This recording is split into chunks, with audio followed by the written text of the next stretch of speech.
Not only is that seemingly nonsensical title true, but I've got a pretty good theory for what's behind this strange phenomenon. With the help of some research papers, goalkeeping knowledge, and a little bit of lateral thinking. While researching a video I'm currently making about goalkeeping, I was reading this book called Success Metrics for Elite Goalkeepers in European Football Leagues. Riveting stuff, I know, typical YouTube clickbait material. It's a set of studies that attempt to use data mining and machine learning to analyze what makes a good goalkeeper. I have to admit that most of the findings in there are pretty self-evident. Elite goalkeepers complete a higher percentage of passes and make a higher percentage of saves than bad goalkeepers. Things like that. But there was one sentence that stood out in the whole collection, like a Millwall fan in the wrong end. The data has further indicated that the most successful penalty savers are predominantly right-footed. This struck me as bizarre. What possible link could there be between the two things? This feeling was not helped when the paper came up with what I thought could be one of the worst hypothetical explanations I've ever seen. Right-footed goalkeepers may psychologically intimidate right-footed shooters as they are aware they are up against an opponent with a similar dominant foot. But I looked through their methodology and everything looked solid, so there wasn't much I could do apart from making a mental note and moving on. Later, I was turning that statement over in my head repeatedly as I tried to fall asleep. I was thinking back to my time playing as a goalkeeper, looking for a reason for the bizarre finding, and the connections started to form. It starts with the obvious fact that the majority of football players are right-footed. From open play, this doesn't have much of an interaction with goalkeepers and their save percentage, but penalties occur from a fixed spot in the direct centre of the goal.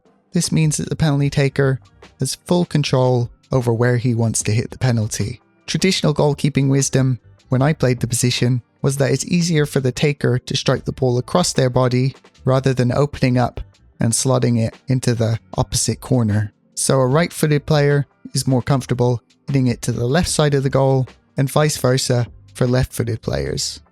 It passed the smell test back in the day, but I wanted to see if this trend could be found at the highest level anywhere, as it's highly possible that this heuristic doesn't apply to elite players, or that they adjust their behaviour because they're aware of this tendency. I was able to find multiple studies that noted a small but statistically significant preference for penalty takers to hit the ball towards their natural side. The second part of the puzzle is something that might not come to you intuitively if you've never played in goal. Goalkeepers don't just have a strong and a weak foot, they generally have a preferred side when they dive to make a save. Go to any goalkeeping forum and you'll find new goalkeepers checking if this is common, asking why they feel so much more comfortable jumping to make a save on one side of the goal over the other. Again, I wanted to make sure that there was scientific proof of this concept at an elite level, and that this wasn't something which simply existed among amateurs with less experience at the position. I found this great paper from 2009 where under 20 international goalkeepers were fitted with reflective markers and their movements analysed in great detail when diving to both sides. It showed that there was a difference in how goalkeepers made saves to their dominant versus non-dominant sides. Importantly for us, the difference was even more pronounced when diving to the lower parts of the goal, which is where the vast majority of penalties were struck by takers.